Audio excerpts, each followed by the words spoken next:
நாமரசத்தின் இனிமை கூட்டுகின்ற ஆயனாம் நாராயணா ஸ்ரீமன் நாராயணா ஹரிநாராயணா ஸ்ரீமன் நாராயணா நாராயணா ஸ்ரீமன் நாராயணா நாராயண பட்டதிரி உருகும் பரமனா நலம் தரும் நாராயணீயம் அருள் வழங்குமே தினம் நம்மை காக்குமே. பிரம்மச்சரிய திருடதாதிபிர்யமைகி ஆப்ளவாதிநியமைश्च பாவிதாகாம் குர்மகே திருடமமி சுகாசனோ பங்கஜாத்யமபி வா பவத்பராகாம். நாராயண பட்டத்ரி உத்தமமான இந்த அஷ்டாங்க யோகத்தினுடைய வைபவங்களை எல்லாம் இந்த தசகத்துல அனுபவிச்சுருக்காருன்னு ஒரே ஸ்லோகத்துல இதுல பலவிதமான யமம் நியமம்னு 8 விதமான பகுதிகள், ஒவ்வொன்றிலும் சிறிய பகுதிகள் பல அமைந்திருப்பதால விவரமாக இந்த வைபவங்களை எல்லாம் கேட்டுருக்கோம்.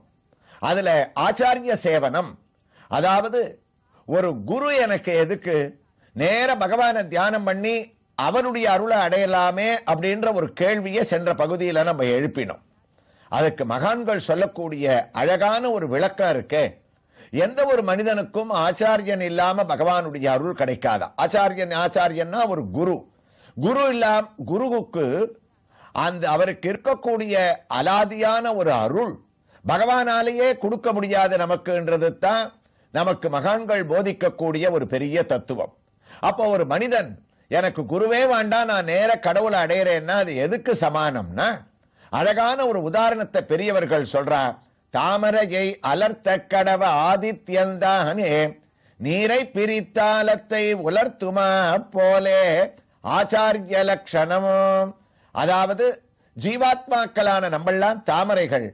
நாம ஒரு தடாகமான தீர்த்தத்துல இருந்தா தான் நம்ம மலருவோமா. தாமரை எப்ப மலரும்? அது ஒரு குளத்துல இருக்கணும். அப்ப அது குளத்துல இருந்தா தான் காலையில் சூரியன் உதிக்கும் போது அந்த சூரியனை பார்த்த உடனேயே தாமரையானது மலரும். அப்ப அந்த தாமரை நினைச்சுண்டு நான் எங்க இருந்தாலும் மலருவேன், எனக்கு எதுக்கு இந்த ஒரு குளம், நான் கரையிலேயே இருக்கனே, அப்ப அந்த சூரியன் வந்தா நான் மலர்ந்துடுறேனே, தேவையில்லா குளத்தை எதுக்காக நான் பிடிச்சுட்டு இருக்கணும்னு ஒரு கால் தாமரை நினைத்து அது அந்த குளத்தை விட்டு கரைக்கு வந்தா என்ன ஆகும்? அது மேல படுறது அதே சூரியனாகத்தான் இருக்கும். ஆனா அத்தை உலர்த்துமா போலே 5வது நிமிஷம் அந்த தாமரை புஷ்பமானது வாடி போயிடும். அதனுடைய சிந்தனை எவ்வளவு தவறுன்னு அது அப்ப புரிஞ்சுக்குமா. தாமரைக்கு புரியுறதோ இல்லையோ, பெரியவர்கள் ஜீவாத்மாக்களான நம்மள தாமரைக்கு உதாரணமாக சொல்லி குருவனுடைய பெருமையை இதில் விளக்கினாலாம்.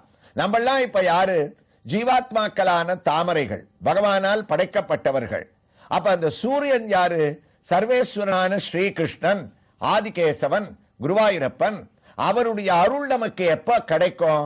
நாம் அந்த குளத்துல எப்ப தாமரை இருந்தா மலருமோ, அந்த குளம் யாரு அப்படின்னா அந்த தீர்த்தம் தான் ஒத்தவத்தருக்கும் ஒரு குருவா. அந்த குருவாகிய தீர்த்தத்தை விகாகே தீர்த்தபகுலாம் சீதலாம் குரு சந்ததிம்னு சுவாமி தேசிகன் சொன்னார். குளிர்ந்த நீராகிய அந்த ஆச்சாரியன், அந்த குருவனுடைய பாத கமலங்கள் இருக்கே அதுதான் தீர்த்தம். அதை போய் தாமரையான ஜீவாத்மாவான நம்ம ஒட்டிண்டு இருந்தா தான் குருவாயூரப்பன் சூரியனுடைய அருள் நமக்கு கிடைக்கும். அவரதுக்கு நான் நேர சூரியனை பார்த்துக்கிறேன் அப்படின்னு வெளியில வந்தோமே, ஆனால் அத்தை உலர்த்துமா போலே அடுத்த நிமிஷம் நம்ம வாடி போயிடுவோமா. அதனால தான் ஒரு ஆச்சாரியனுடைய லட்சணம் நம்மை மலர வைப்பது. அவருடைய பாத கமலங்கள்ல நம்ம அண்டி இருக்கும் போது பகவானிடத்துல சிபாரிசு பண்ணி இவன் என்னுடைய சிஷ்யன், இவனுக்கு நீ அருளை வழங்க வேண்டும்னு நம்ம பாவங்களை எல்லாம் அவர் ஏற்றுக்கொள்கின்றார். நமக்கு புண்ணியத்தை பகவான் மூலமாக கிடைக்கும்படியாக பண்றாராம். அதனால தான் ஒரு பகவானை விட எம்பெருமானை விட ஆச்சாரியன்றது உயர்ந்த லட்சணமாக நமக்கு அமைகின்றது. அந்த ஒரு ஆச்சாரியனுடைய லட்சணத்தை நம்ம சொல்லும் போது ராமாயணத்துல ராமனுக்கே ஆச்சாரியனாக சுந்தரகாண்டத்துல விளங்கின ஆஞ்சநேய சுவாமியினுடைய ஞாபகம் நமக்கு கண்டிப்பாக வரும். பகவானுக்கு கூட அவர் குருஸ்தானத்துல இருந்திருக்கார். அங்க யாரு ஜீவாத்மா? அசோகவனம்ன்ற சிறையில் இருந்த சீத ஜீவாத்மா. இந்த பக்கம் மந்திர பர்வதத்துக்கு அருகில இருந்த ராமன் பரமாத்மா. நடுவுல பரமாத்மாவான ராமனையும் ஜீவாத்மாவான சீதையையும் ஆஞ்சநேயன் ஒரு குரு ஸ்தானத்துல இருந்துட்டு ராமன் கையில இருக்கிற மோதிரத்தை சீதை கையில கொடுத்து, சீதை தலையில இருக்கிற சூடாமணிய ராமனிடத்துல வாங்கிட்டு வந்து கொடுத்து, ராமனுக்கே குருவாக இருந்து ரெண்டு பேரையும் அழகாக சேர்த்து வைக்கிறாராம். அப்படி ஆஞ்சநேயன் சொல்லும் போதே என்ன ஒரு பெரிய ஒத்துமை. நாம இப்ப தரிசிச்சுட்டு இருக்கக்கூடிய கோயில் உங்களுக்கு ஞாபகம் இருக்கும். அம்புஜவல்லி நாயிகா சமேத ஸ்ரீ ஆதிகேசவ பெருமாள் திருக்கோயில். இந்த திருக்கோயில் சௌந்தர்யபுரம்ன்ற அழகான ஒரு சிறிய கிராமத்துல தென்னாங்கூர்ல இருந்து சுமார் 5 கிலோமீட்டர் தூரத்திலேயும், உத்தரமேரூரிலிருந்து 13 கிலோமீட்டர் தூரத்திலேயும், காஞ்சிபுரத்திலிருந்து வந்தவாசி செல்லக்கூடிய மார்க்கத்தில் சுமார் 33 கிலோமீட்டர் தூரத்திலேயும் அமைந்திருக்கக்கூடிய அழகான கிராமத்தில் உள்ள இந்த திருக்கோயில். இந்த திருக்கோயில்ல என்ன இன்னொரு பெருமை, ஆச்சாரிய சேவனத்தை கேட்டு இருக்கமோனோ, இந்த கோயிலை ஸ்தாபித்தவரே ஒரு உத்தமமான ஆச்சாரியன் தான், ஒரு குரு தான். அவர் யார்? அகோபில மடத்தினுடைய 6வது பட்டம், 6வது பட்டத்தை அலங்கரித்த ஸ்ரீமத் ஷஷ்ட பராங்குசஜீயர் என்ற ஒரு ஆச்சாரியனால் ஸ்தாபிக்கப்பட்ட இந்த உத்தமமான திருக்கோயிலை ஆச்சாரிய சேவனத்தை பத்தி நம்ம கேட்டுண்டே தரிசனம் பண்றதுன்றது ஒரு பெரிய ஒத்துமை. அதை விட ஒரு பெரிய ஒத்துமை, ஆஞ்சநேயன் உத்தமமான ஆச்சாரியன் நம்ம இப்ப சொன்னோம். இந்த கோயில்ல நுழைஞ்சு கோவர்தனகிரி கலோலனான பகவான தரிசனம் பண்ணிட்டு சற்றே வலம் வர ஆரம்பித்தோமே ஆனால் இங்கு அழகான ஒரு ஆஞ்சநேயன் சன்னதி. அந்த ஆஞ்சநேயனுடைய பெயரை பார்த்தால் நமக்கு ஆச்சரியமாக இருக்கும். பெருமாளை மீட்ட சுந்தரவரத ஆஞ்சநேயன். அது என்ன பெருமாளை மீட்டவர்? அதற்கு ஒரு சிறிய வரலாறு இங்கு சமீபத்தில் அமைந்துள்ளதாக இங்கு இருக்கக்கூடிய அர்ச்சகர்கள் கூறுகிறார்கள். இங்கு இருக்கக்கூடிய ஆதிகேசவ மூர்த்தி, அந்த உற்சவமூர்த்தியினுடைய சிலைகள் சில காலத்திற்கு முன்பு கள்வர்களால் அவருடைய அழகுக்காக கவரப்பட்டதாம். அவ்வாறு கவரப்பட்ட உடனே இங்க இருக்கக்கூடிய சௌந்தரியபுரத்தை சேர்ந்த பக்தர்கள், ஊர் மக்கள் அனைவரும் மிகவும் கவலையுற்று, நம்முடைய பெருமாள் தொலைந்து விட்டாரே, அவரை யாராவது கண்டுபிடித்து இங்கு அழைத்து வந்து மறுபடியும் பிரதிஷ்டை செய்தால் பரவாயில்லையே என்று இந்த கிராமமே சோகத்தில் தவித்ததாம். அப்போது எங்கிருந்தோ ஒரு பக்தர் இந்த அர்ச்சகருக்கு ஒரு ஆஞ்சநேயருடைய விக்கிரகத்தை தான் கொண்டு வந்து கொடுத்து, இதை பிரதிஷ்டை செய்யுங்கள், கண்டிப்பாக உங்களுடைய பெருமாளை இவர் மீட்டு தருவார் என்று கொண்டு கொடுத்தாராம். அந்த முழு நம்பிக்கையுடன் அந்த ஆஞ்சநேயரை உடனே பிரதிஷ்டை செய்ய முடியாது. ஜலவாசம் தானியவாசத்தில் அவரை அமர வைக்க வேண்டும். அவ்வாறு தானியங்களுக்கு நடுவே ஆஞ்சநேயரை தானியவாசம் செய்வதற்காக அங்கு அமர்த்திய போது 12 நாட்களிலே தானியவாசத்தில் இருந்து கொண்டே இந்த ஆஞ்சநேயன் அந்த சிலையை திருடின கள்வர்களை கண்டுபிடித்து மீண்டும் இங்கு ஆதிகேசவ பெருமாள் உற்சவர் வந்து சேரும்படியாக செய்தாராம்.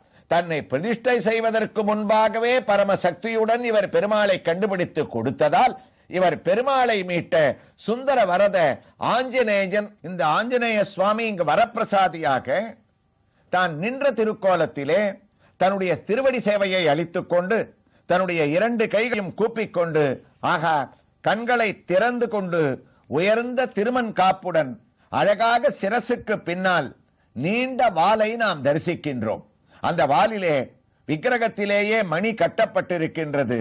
வரப்பிரசாதியான இந்த ஆஞ்சநேயருடைய அந்த முகப்பிலே சீதை, ராமர், லக்ஷ்மணர், அழகான ஒரு மற்றொரு ஆஞ்சநேயர் சுதை வடிவத்திலே இங்கே அலங்கரித்துக் கொண்டிருக்க, பெருமாளை மீட்ட இந்த சுந்தர ஆஞ்சநேயனுடைய திவ்ய தரிசனத்தோடு அவரை ஆச்சாரிய ஸ்தானத்திலே தியானம் செய்து கொண்டு ஆச்சாரிய சேவனத்தினுடைய வைபவங்களை நாம் நாராயணியத்திலே கேட்பதற்கு அதே தியானத்தோடு இப்போது திரும்புகின்றோம்.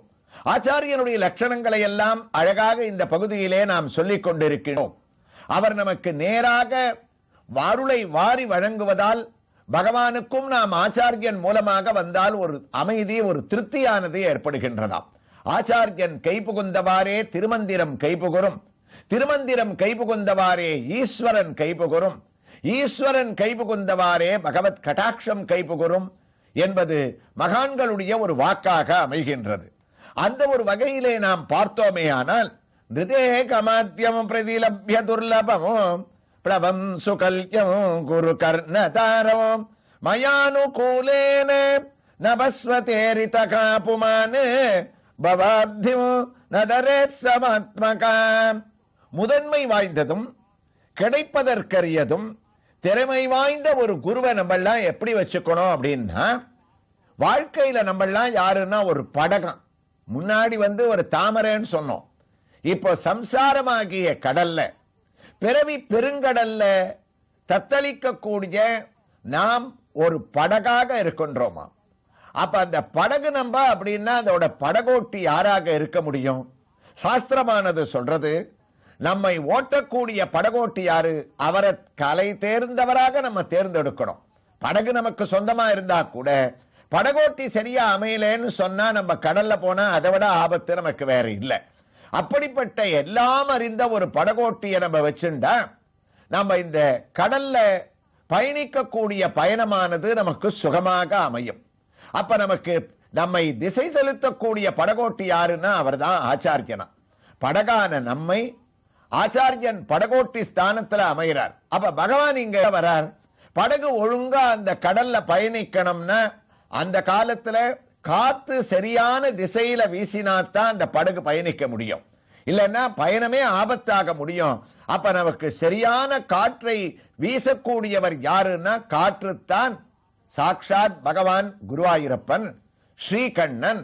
அப்ப அந்த கண்ணனாகிய காற்று எந்த திசையை நோக்கி அடிக்கும் அந்த திசையிலே நாம் படகை செலுத்தினோமே ஆனால் நம்மை நம்பி பயணிக்க கூடியவரை பத்திரமாக கரை சேர்க்கலாம் என்று படகோட்டி தீர்மானிக்க வேண்டும்.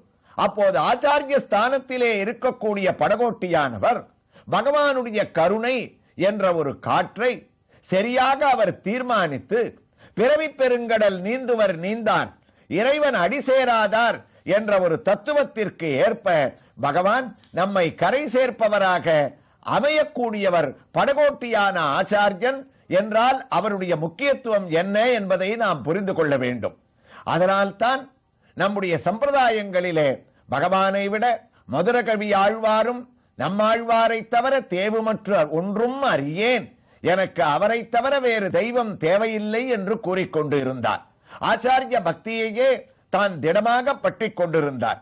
இதையே பெரிய ஜீயர் எதிராஜ விம்சதியிலே ராமானுஜருடைய பெருமையை கூறும்போது, வாசாயதீந்திர மனசா வபுஷா சயுஸ்மத் பாதாரவிந்த யுகலம் பஜதம் குருணாம் கூராதிநாத குருகேச முகத்ய பும்சம் பாதானு சிந்தன பர சததம் பவேயம்.